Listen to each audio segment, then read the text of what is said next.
Push. Today our topic is mental awareness. So we have today Mr. James Henderson and Mrs.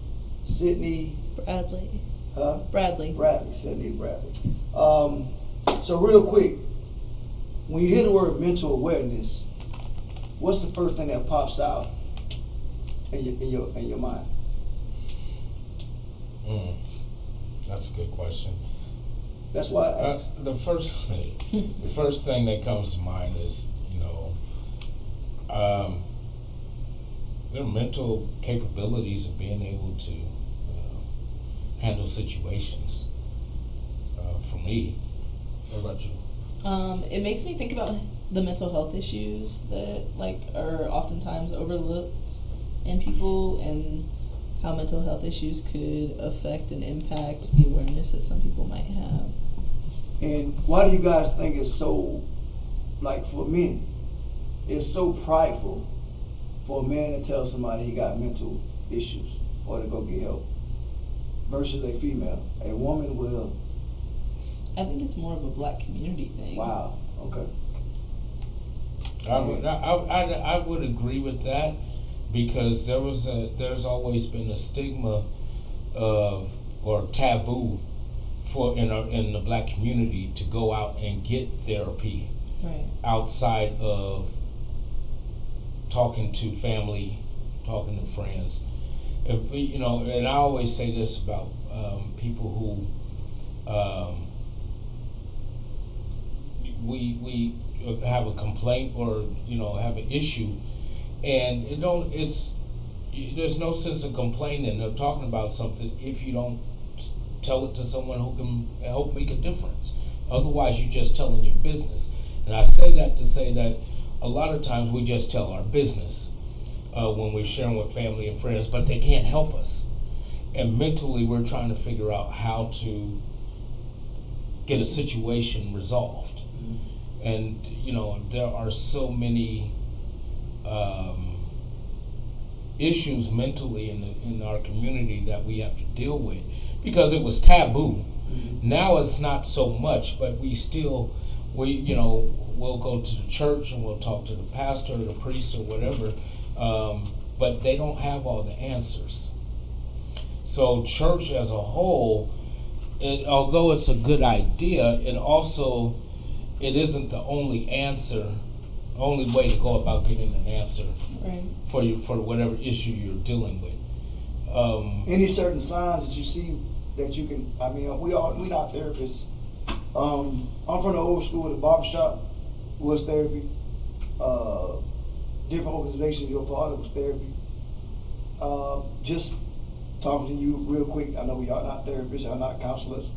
Any signs that you guys can pick up on when somebody's dealing with some kind of mental issue? I wouldn't say signs I can necessarily pick up on, but I would like to bring it back to how you said, we go into organizations that we're a part of or talk to our community members, because it is about feeling that sense of people who know you, because people who know you the best are going to understand what you're going through the most, or that's what we think, but nobody's really going to understand.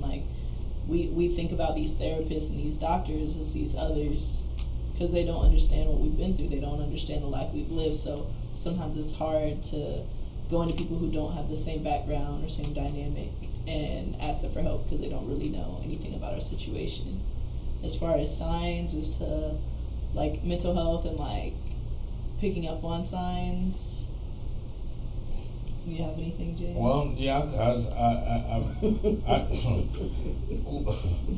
yeah, it's. Because I'm like James. I got a situation where I always say, being smart, man, you special. I can pick up. I'm special. You can pick up on certain stuff that people do. You're look, bro, go get some help, man. You can't have all these different mood swings 6-7 times a day. Right. You know what I'm saying? Go get some help as a friend. But the pride comes in where they don't get no help, and unfortunately, some situations it's too late. Yeah. And they pop off, and before you know it, they turn into a serial killer / mass murderer because they shooting up the theater or a concert or whatever the case may be. Correct. And it's all mental health issues that they've been dealing with. And there 9 times out of 10 there are some signs. Maybe they speak aggressively about another race. Maybe they speak aggressively about men or women. And it's just little small signs, little small things. And, these are the kind of things if we're paying attention, we might pick up on it if we're somewhat aware. But if we're not and we're just having a good time, we might not catch it. And these are the kind of things that puts us in we're friends, but I'm not, every time I'm with you, we sitting around having cocktails. And so I'm, and we're just back and forth sharing our day and how people, cut us off on the freeway or, and it may be, or how the day went at the office. But, but we're just sitting around crying in our beer with one another. What role do you think politics, race, and just the world we live in plays when it comes to mental problems? So I think that is a very interesting question. Going back off to what James said, talking about how it could trigger something, we don't know how far somebody's going to go. Societal pressures such as politics and race, it treats people differently in the situations that they may be put into. So whereas someone with mental health may show signs of being aggressive or being upset about something, it's going to be taken more seriously depending on racial background, demographics, like where you live, certain things like that are going to make people think like, oh, this person is harmful versus, oh, this person is harmless. Now, a lot of mental health patients, they actually aren't like physically going to harm people. I was talking to the Cobb County people last week, I believe, at Stevens Mental Health Awareness thing, and they were talking about how in a lot of cases, people with mental health issues, they're not actually dangerous, but it's picking those people out from the people who are that makes it really hard, because one person may not be dangerous, but they talk to you really aggressively and you assume that they're going to harm you, versus somebody who could be completely quiet, completely shy, not say anything, and all of a sudden just snap and, like you said, go after everyone. Like, it's just a lot of times the backgrounds, the politics, the race, it all plays into how people are viewed and what they're allowed to get away with. I think also it has a lot to do with people being comfortable on who they are. Mm-hmm. So many people lie with social media, with each other, with society just to fit in, and it's a presentation that's not real. Right. So I tell people all day long, it's hard to be fake, and it's so hard to be fake than just being 100. So true. So true. You have made mention about politics, and it's a big, mental health awareness is pretty big right now, because of the way it is connected to a lot of our crimes, or supposed crimes. Even some of the shootings that have taken place, where people took place because the police can't tell the difference between this person who is having some mental issues and is breaking down versus someone who just has a desire to do bad. They can't tell the difference, and unless you know the individual from around the way, your neighborhood or your social club or whatever, you don't know. Right. But there are a lot of triggers that some of which is inherited, being passed down from generation to generation. Fear of the police. You see the brutality that goes on today, but that didn't just start with George Floyd. We've been dealing with that stuff as a community as a whole for call it a couple of decades or centuries even. Mm-hmm. You only started seeing it more when you go back to the 50s, the 40s and 50s, when you were talking Jim Crow and pictures turning up, and then of course live video camera, where the live footage where you see the dogs and the fire hoses being put out. That kind of stuff is traumatizing. Yes. And when you know about the experimentation that was done on black communities across the country, that's another issue. So some of that stuff is traumatic. You know, we call it post PTSD, if you like. But I mean, it's still traumatic, and it's passed down from generation to generation. You deal every day with as blacks, we deal with microaggressions from others on a regular basis. It don't just be nothing that's outright, but you got your Karens and your Kennies out there, showing up, wanting to call the police on you for selling a bottle of water, or for just little or nothing, just aggressively attacking you, knowing that if you say or do something back towards them, that they can hit you and cuss you out, but you can't do the same. And so you think the silence factor play a role? Like, oh, absolutely. Like you were just saying, some people scared to even. Let's say, for instance, Sydney said something to me that I know she was totally wrong, but I knew I didn't have a chance. If I say something back to her, I'm going to jail, or I'm gonna be locked up, or I'm gonna be criticized. So I take the punishment from her verbally. And over time, because of my silence, I don't explode on Sydney. You explode on Sydney. I explode on 1,000 people that look like Sydney. Right. Sound like Sydney. That had nothing to do with Sydney. That's right. But you know what though? Here's the thing. It's the fear factor of going to jail and having your freedom taken away that they exploit.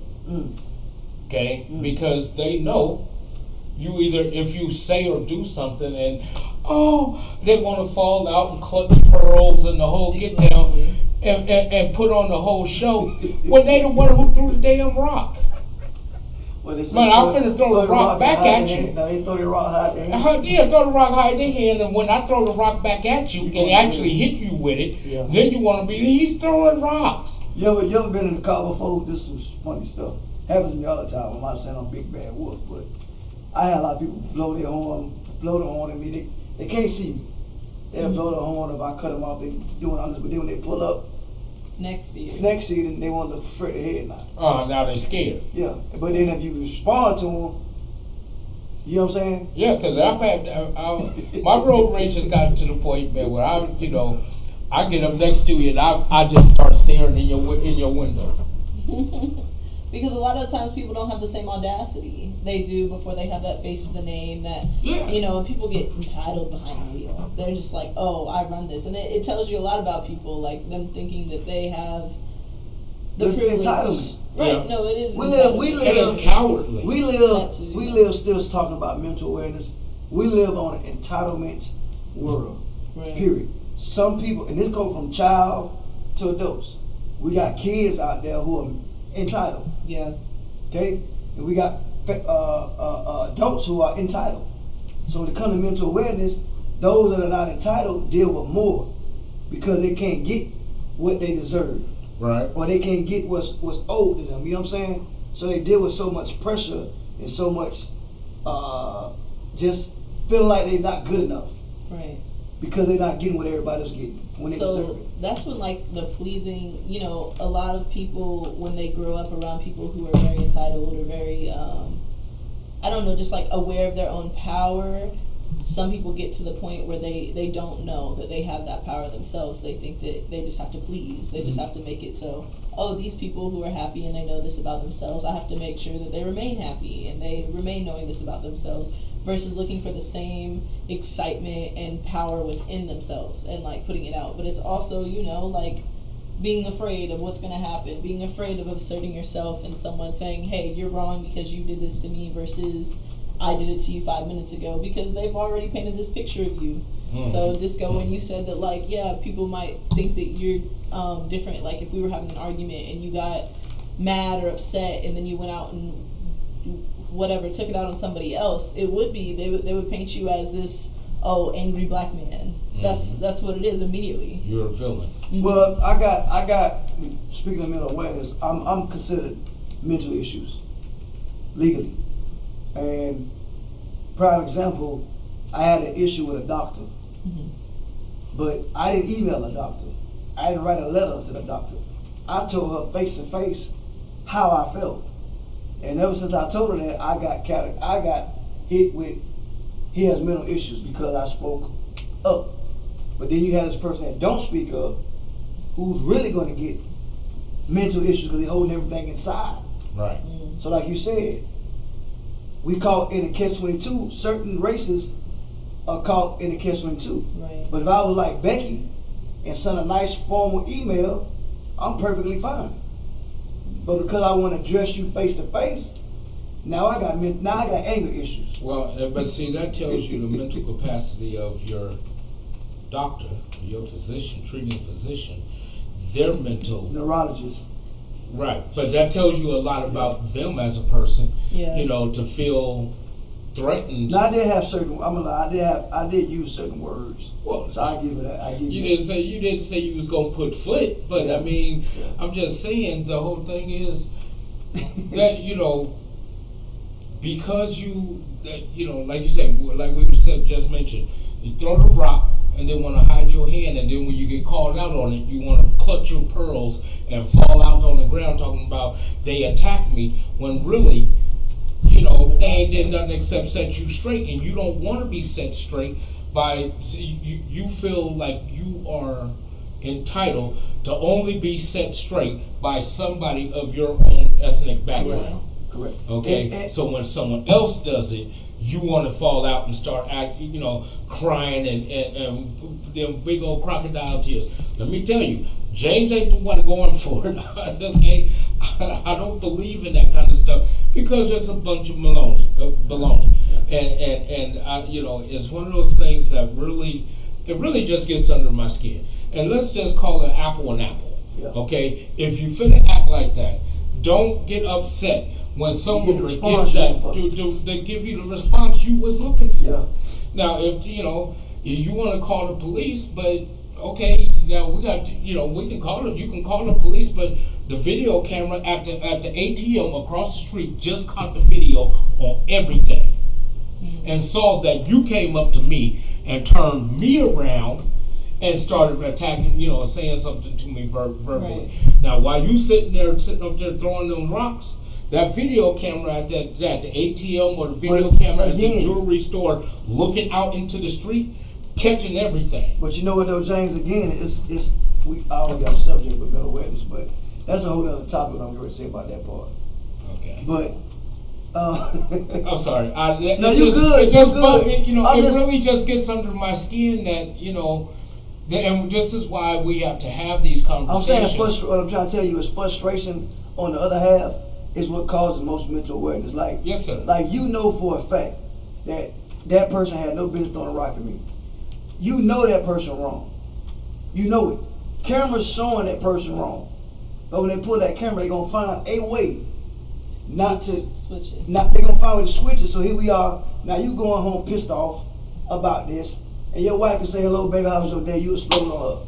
Your child come home, or you explode on him. You know what I'm saying? That's how it all started, because I feel like it's not a fairness of who's getting the lack of and getting, the benefits behind the everyday living in the world we live in. So what I find really interesting is you talking about the cameras. I think today's society and the upcoming technology that's been being developed, it's capturing everything. So these are issues that we have been facing for a while, which you mentioned earlier, but now it's more documented. There's more evidence. There's more clear-cut information. Yes, it can be swayed, like Disco said, but there's more people who are tech savvy enough to leak the footage, like happens with a numerous amount of cases in this past year. Footage was portrayed one way to paint an officer in a light, and then it was leaked to show the whole entire thing, and you're like, oh wow, so they really just managed to make everybody think that this man was completely innocent because he was doing this and defending himself in this video that they showed us. But then when you start from the beginning and they look at the harassment that started it and everything else that was afoot before, it changes things. Yeah. So you got to think how somebody can feel. Like, just think about it. And I've been that way before. Just think about when you wake up and just feel like you can't win. Yeah. Just feel like no matter what That's how you your do day that day, starts. you can't win. Like you get out your bed, just knowing what's gonna go wrong when I walk out this door. Because every day is something. Only because it's something for me. Because I'm the one doing it. But my next door neighbor can live the same lifestyle, do the same thing I'm doing, but I'm the one gonna get hit with the target. So I think that has a lot to do with mental. And then I think it's a category. I know growing up, every time a child act bad at school, they said he had what? Behavioral issues. Because he was a child having fun. And it's all categorized for money. So even with the mental illness, I think a lot of times, again, somebody who's truthful, somebody who's straightforward, that's another category now for some to make money off of the label.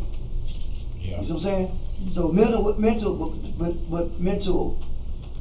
awareness has to be more talked about. I think as brothers, no disrespect to sisters, but as brothers, we gotta do more with each other to hear the word "I love you," to hear the word "bruh," I like what you're doing, to hear the thank yous. Thank yous mean a lot to people.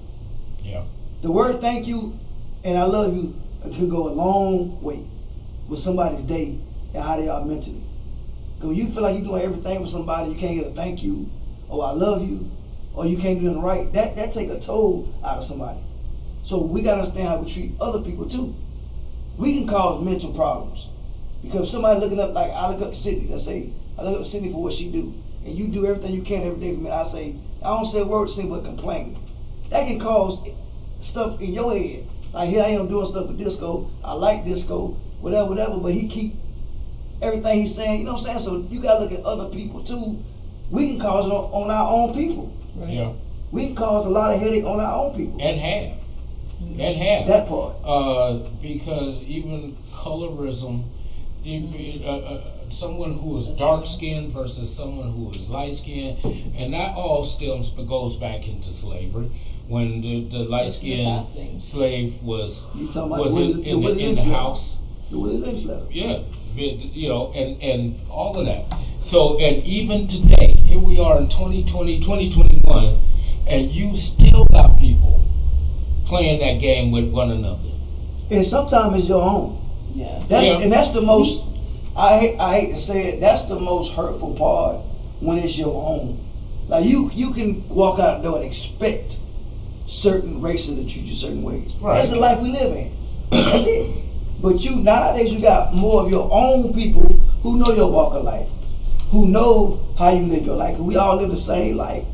But they think they're better than. Correct. And that's where the issues come about. Correct. Right. And you know, and the crazy thing is, you know, when it comes to colorism, it's right there in your own family. Mm-hmm. You got folks that are just as dark as, you know, blackberry dark, all the way to sunlight bright, but they got the same parents, and because of that, they are at odds with one another. Yep. You know, because of color. Now it may start off as joking, but over the years, growing up with folks, you have a tendency, some of that stuff has a tendency to wear on you, because now it started at home with your siblings, but then you expanded that joke to someone else, and it got carried on in school. You said something important, James. Start at home. Yeah. The head of the household. Yeah. Everything start up top. I don't care where you at. Everything is dictated from the top. Yeah. So if I'm the husband of my household and I have a terrible attitude every day, it's gonna trend up. My kids gonna feed off of it. My wife gonna feed off of it. Everything start up top, and up top can cause mental issues with his own family because how he present himself to his family. Real. Yeah, that's real talk. So I think in closing with mental awareness, I think to close out what I'm saying, we as people, as a unit, need to spend more time saying the word thank you, I love you, what can I do for you next? How can we make this work, whatever we're doing in life? That's right. We need to have each other, we need to be each other's best friends on every skin color in the world. We need to come back to unity. And I think mental issues may go down because people start being happy with themselves and walking out their front door, knowing that they're doing something right for somebody. There's a professor, and I believe her first name is Jean, but I can't remember her full name. And she does these exercises with classes. And there was one where it was basically like, now raise your hand, all the white people in this room, if you would like to be treated as black people are treated. And nobody raised their hand. So she drew this alignment with, you know what you're doing is wrong. You know how everything, like, society treats these people are wrong, but you do nothing about it. Yeah. And it's just, okay, everybody sits there passing. Everything's just like going on in life. And you're like, okay, well, I'm not experiencing these issues, so they don't actually exist. But when you're actually put on the spot, you can acknowledge they're there. You still just don't want to see them any further than that. Right. How you going to close it out? Well, I'm going to close it out by saying this. If you or someone you know is dealing with some mental health issues, go seek out professional help. It is not taboo for you to get. You go to the doctor for everything else, to get your kidneys and your heart and your eyes and the muscle tissues and the whole get down. You go to the doctor for all of that, but you don't go to the doctor for your mind, your mental health. Go to the doctor, doctor, counselor, therapist, whatever whatever phrase term of label you want to put on it, but go see them. Go ahead and sign up and get you the sessions. There's usually about 8 visits for one treatment type of deal. Learn some steps or procedures that'll help you bring down, to help you control your anger, to be able to talk these things out, because these are, your conversation with your aunt, for women, it's, they have their best friends, their mothers, their aunties, sisters, cousins, and so on, so forth. In every group, in every race and nationality across the world, they talk. But we as men do not talk nearly as much. It was brought up about the shop talk at the barber shop. Yes, we do, but even then it's limited when we get to mental health issues, on how to get, we share it and we voice it and we get it off our chest right then, but that still doesn't fix the issue. And to fix the issue is seeking and getting some therapy where we can get take back control of our own personal well-being and in our lives, where we can continue to try to make a difference in lives of the people who are around us.